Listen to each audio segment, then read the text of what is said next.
Hello. It's me, and I've got a Christmas tree growing out of my chest. I'm Michael. This is the Compendium of Discomfort, and what could be more discomfort than a Christmas tree in your chest? Maybe let's take it out. It's maybe a little bit too much, but it's very beautiful. It has all these like shiny. You probably can't see that in the video because it's too bright. It's all shiny and sparkly and very beautiful. I have no place to put it where you can see it. I can see it. I will enjoy it, and you won't. Welcome to this new episode.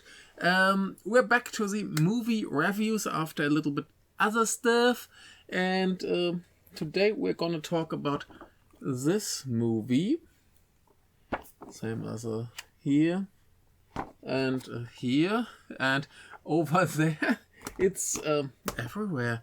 Isn't that lovely? I don't know how lovely that is because many people don't like this movie, and I don't really get why. That happens sometimes that I watch a movie, and usually a lot of these Japanese movies, I don't prepare myself so much. Here I heard the director, Yusuke Morii, did this movie Amiko that was super popular and everybody loved it, and it seems to be really amazing.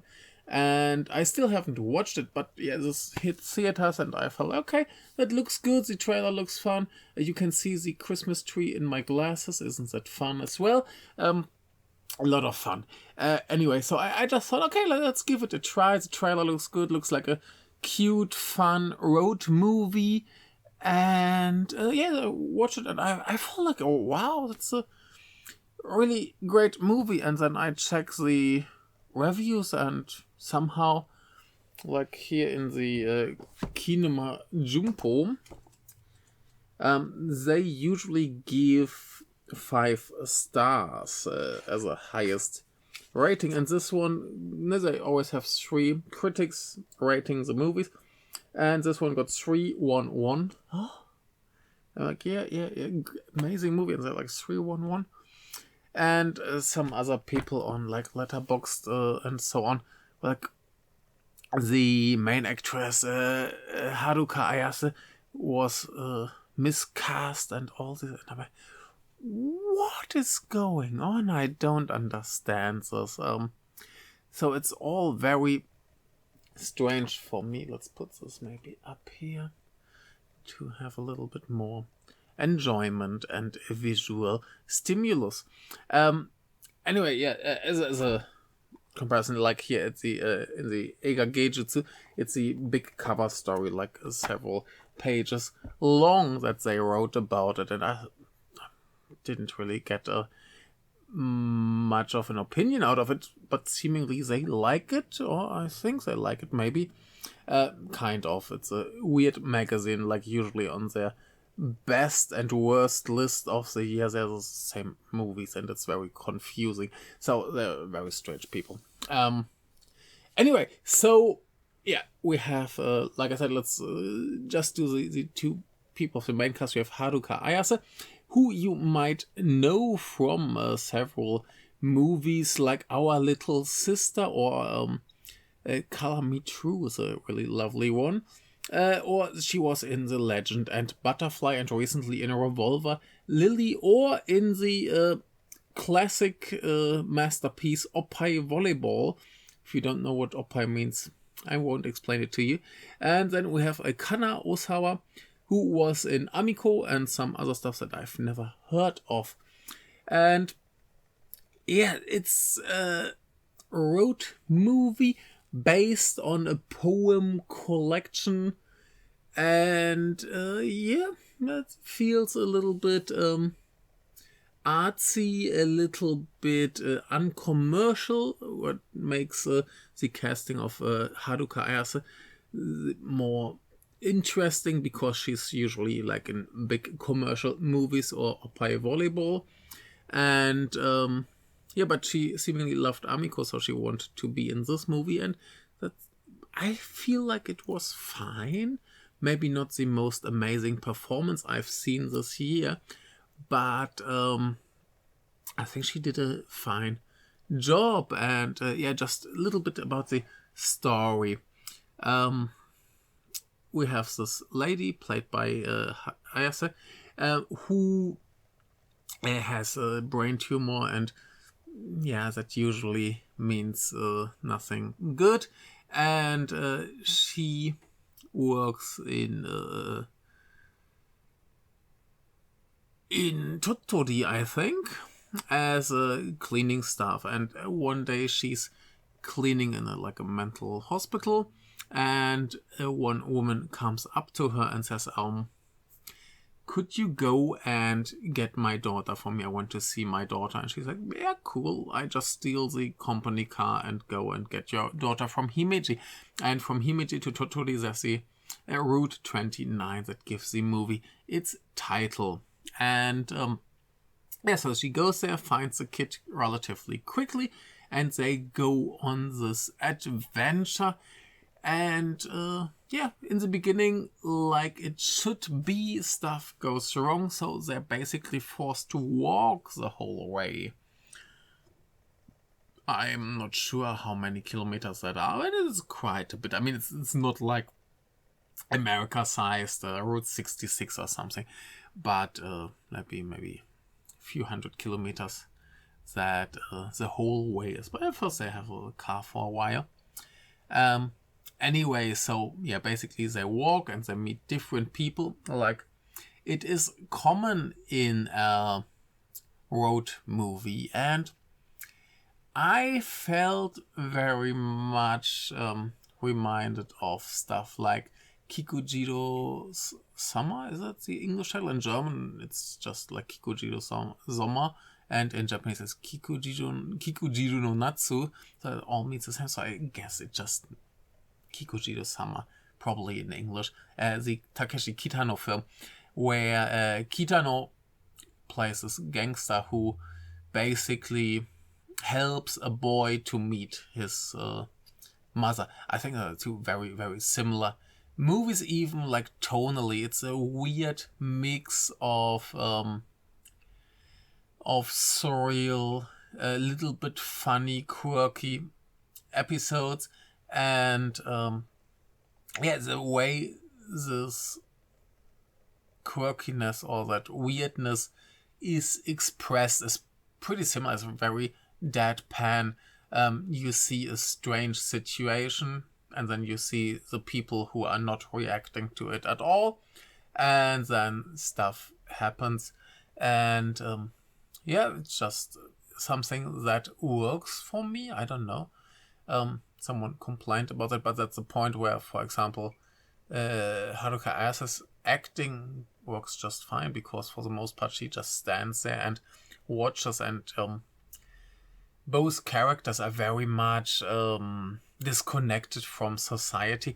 Someone mentioned in the Kinema Junpo reviews that only the part of their surroundings that they see is presented as beautiful and colorful with very vivid colors, and I will get to that in a second. And everything else where they're not involved is very boring and plain, and I personally didn't notice that when I watched it, but I very much enjoyed the look of the movie. Everything done right. If we check this again here, she's constantly wearing this overall, this pink overall, and in combination with the whole green and everything, it is very beautiful. Many beautiful shots of nature. Here's one of the weird scenes that happens, and it's a lot of this. They meet people, and the more it goes on, the more surreal and dreamlike it gets. And some people in the Kinema Junpo reviews complain that these episodes aren't connected enough. Some other people in other reviews that I checked complained similar things, like they were like, I can't understand this film. I don't know how this works, why these scenes happen, why are they structured like that. I can't understand this movie. And I felt like somehow made sense to me. They somehow get closer to society, I felt. They get closer to being with humans. Later we have some episodes. First we usually have people who are not particularly nice to them. Then we have people who join them in a way, but they're just there. They're basically sharing the same space without being actually connected, and the connection grows, and then you have some loss from this little group that grew a little bit.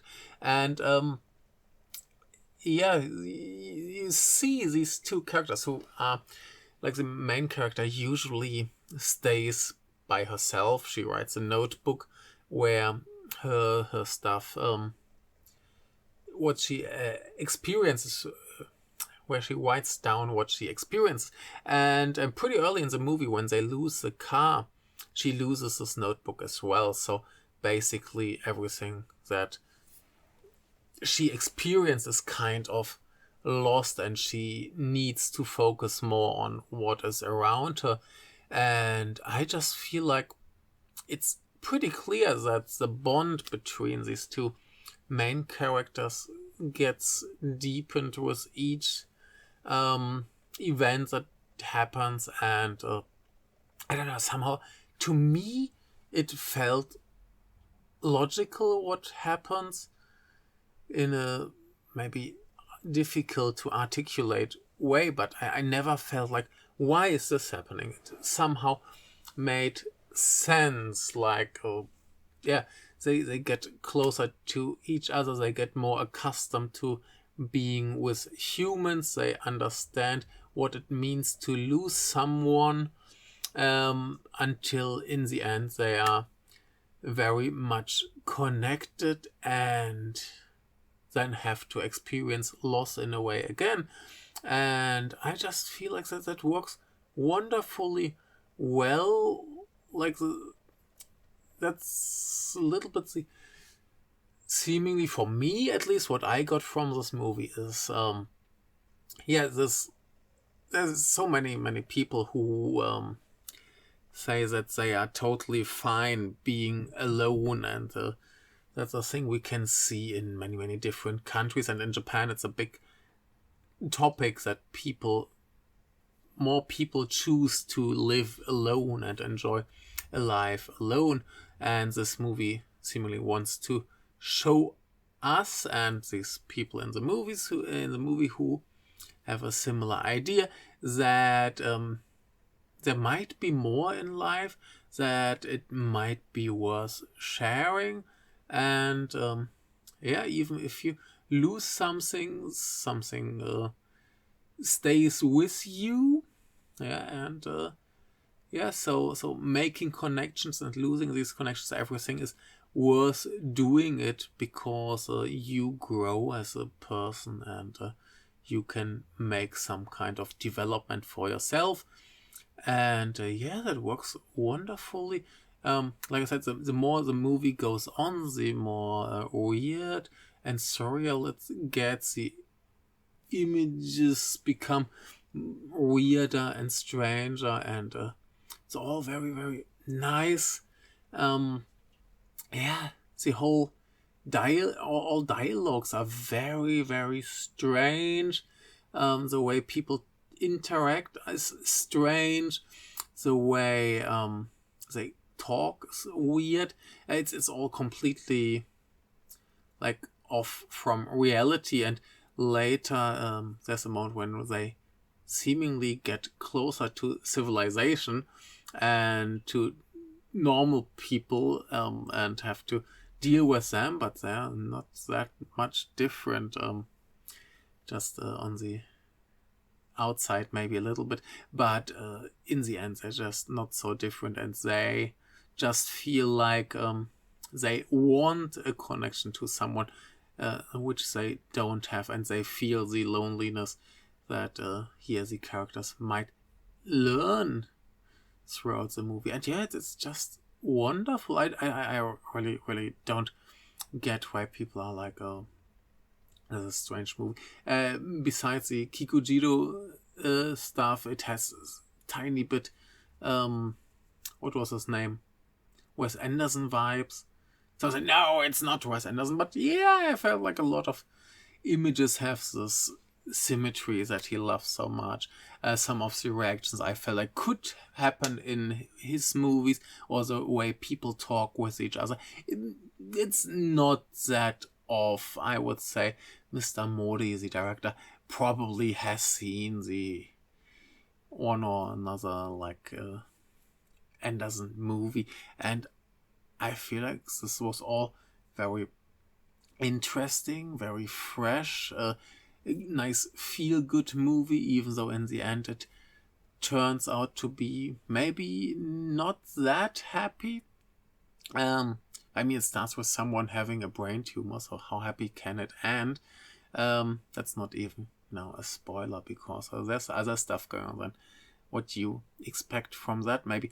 But yeah, it's very strange for me to see these reactions where people are like, this is bad.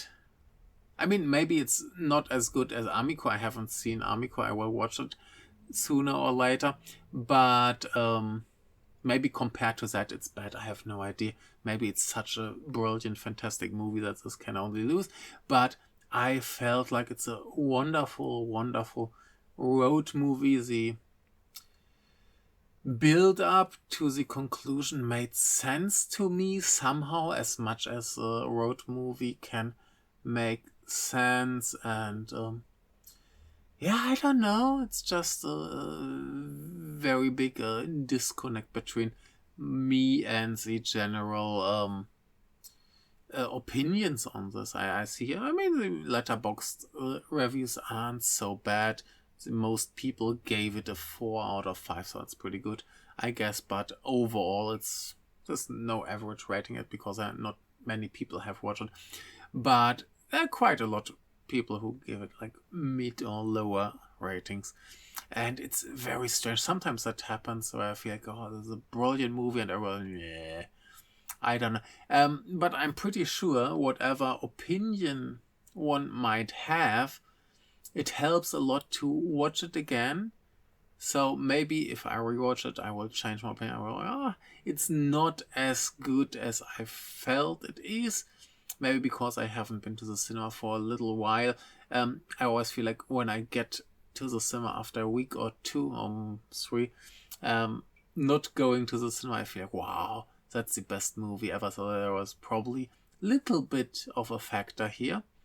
But yeah, maybe the people who don't like it watch it again and change their mind. I can totally see that, because it's a weird movie. There's strange stuff happening. It's very unnaturalistic. It's very surrealistic. This is gorgeous to look at. The characters are great.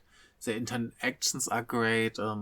Yeah, it's a lot about death and loss in a quite comforting, positive way. Yes, comforting and positive. You can present that, and yeah, but